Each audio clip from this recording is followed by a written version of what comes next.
Baiklah Sobat Fisio, pada video kali ini saya akan menjelaskan manajemen fisioterapi pada atelektasis. Atelektasis merupakan suatu kondisi di mana alveoli itu mengalami kolaps yang diakibatkan adanya hambatan aliran udara pada bagian distal bronkus ataupun percabangannya baik secara sebagian ataupun keseluruhan. Untuk patofisiologinya, hambatan aliran udara yang terjadi mengakibatkan alveoli paru kolaps. Kemudian udara yang terperangkap di sekitar alveoli paru tersebut diserap oleh pembuluh darah di sekitarnya, yang kemudian selain itu terdapat juga nanti ada perfusi darah yang berkurang, oksigenasi yang berkurang seperti itu.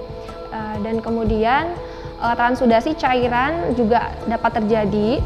Untuk penyebabnya itu dapat dibagi menjadi dua, yaitu penyebab secara intrinsik dan secara ekstrinsik.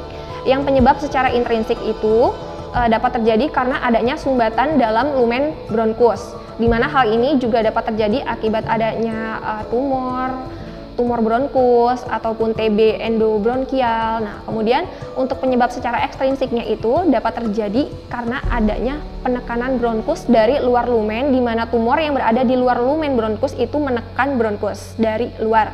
Kemudian untuk tekanan ekstrapulmonal itu dapat terjadi karena beberapa hal seperti pneumotoraks, efusi pleura, dan tumor mediastinum. Kemudian bisa juga karena peninggian diafragma akibat proses dari dalam rongga perut. Kemudian bisa juga terjadi karena herniasi organ abdomen ke dalam rongga toraks. Berikutnya juga untuk paralisis dari gerakan pernafasan dapat terjadi karena adanya poliomyelitis, bisa juga terjadi karena adanya gangguan neurologis pernapasan yang sehingga nanti pada akhirnya akan menurunkan kekuatan otot dari otot-otot yang diinervasi. Untuk hambatan yang dapat terjadi tadi di bagian penyebab secara ekstrinsik juga dapat terjadi akibat kelainan pleura, kemudian bisa juga terjadi karena trauma toraks sehingga pasien yang menahan rasa sakit akan menurunkan gerakan yang terdapat pada paru-paru. Hal ini mengakibatkan hambatan pada pengeluaran sekret yang kemudian nanti mengakibatkan atelektasis tersebut. Untuk penyebabnya itu dapat diklasifikasikan menjadi beberapa jenis seperti atelektasis absorpsi, atelektasis kontraktil, atelektasis adesif, kemudian ada juga atelektasis relaksasi, ada atelektasis bulat, ada atelektasis lobus medialis. Untuk gejala klinis yang dirasakan oleh pasien itu meliputi nyeri dada, kemudian sesak napas, kemudian pola napas yang dangkal, kemudian penurunan dari ekspansi toraks, peningkatan frekuensi napas, kemudian ada juga peningkatan work of breathing, dan juga bisa diikuti dengan adanya hipoksemia. Untuk pemeriksaan fisik yang dapat dilakukan yaitu meliputi inspeksi, perkusi, palpasi, dan auskultasi, di mana nanti untuk inspeksi kita akan mendapati gerakan nafas yang tertinggal, kemudian intercostal space-nya menyempit.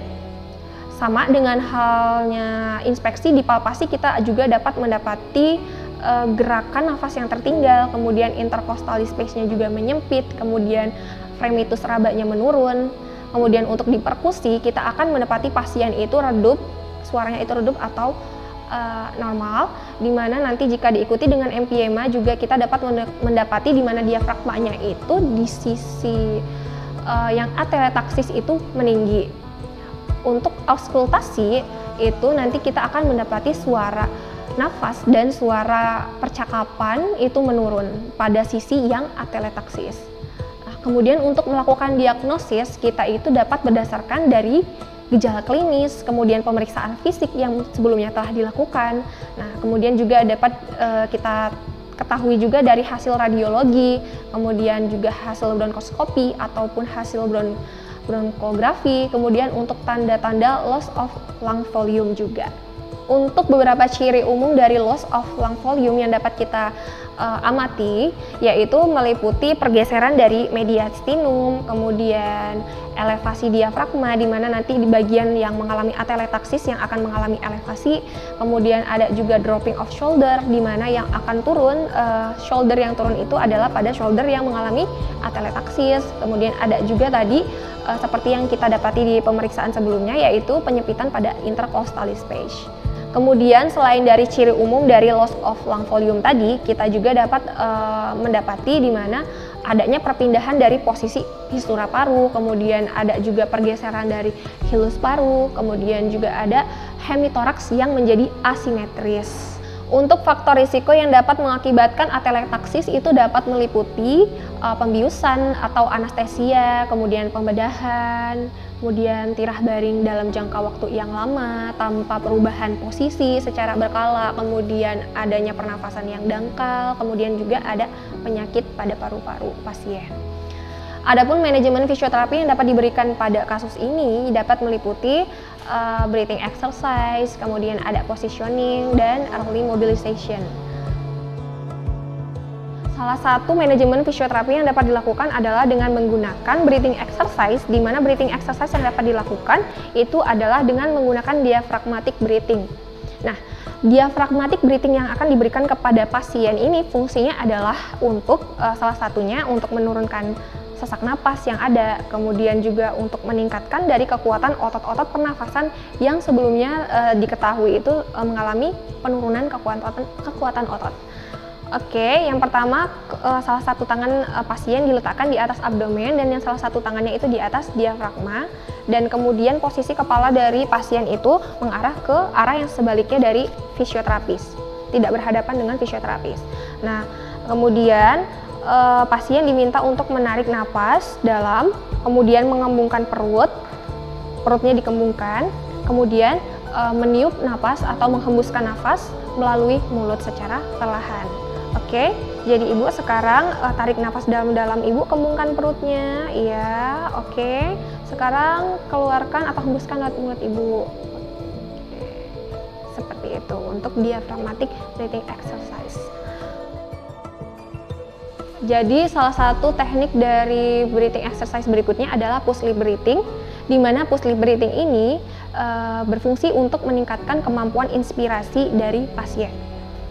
Caranya, pasien diminta untuk terlentang seperti ini, posisi supine seperti ini, kemudian pasien diminta untuk menarik nafas dalam-dalam, kemudian menghembuskan nafas secara perlahan, di mana nanti untuk pada saat inspirasi itu harus lebih lama dibandingkan pada saat ekspirasi, karena tadi tujuannya adalah untuk meningkatkan kemampuan dari inspirasi pasien.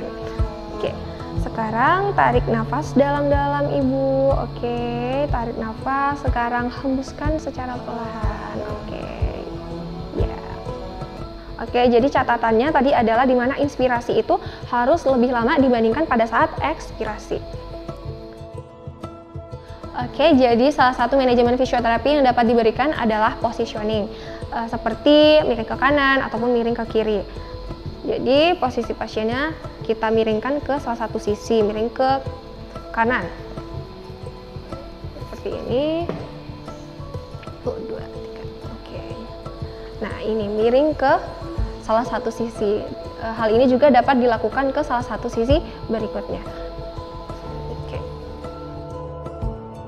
Oke, jadi manajemen fisioterapi yang dapat dilakukan berikutnya adalah early mobilization, di mana hal ini dapat dilakukan biasanya pada kasus-kasus post-op. Kita harus segera melakukan mobilisasi dini. Namun, kita juga harus memperhatikan dari kondisi hemodinamik pasiennya seperti apa. Kalau posisi dari hemodinamiknya itu sudah bagus, statusnya sudah bagus, maka baru kita lakukan mobilisasi dini. Contohnya seperti apa? Pasien diminta untuk menggerakkan beberapa regio tubuhnya, kemudian setelah itu kalau sudah cukup dirasa kuat bisa duduk, kemudian berdiri. Setelah berdiri baru berjalan ke koridor ataupun dapat nanti ditingkatkan seperti itu sesuai dengan tadi kondisi pasiennya seperti apa. Baiklah Sobat Fisio, mungkin sekian penjelasan dari saya mengenai manajemen fisioterapi pada kasus atelektaksis. Semoga bermanfaat dan selamat menyaksikan video kami yang berikutnya. Terima kasih.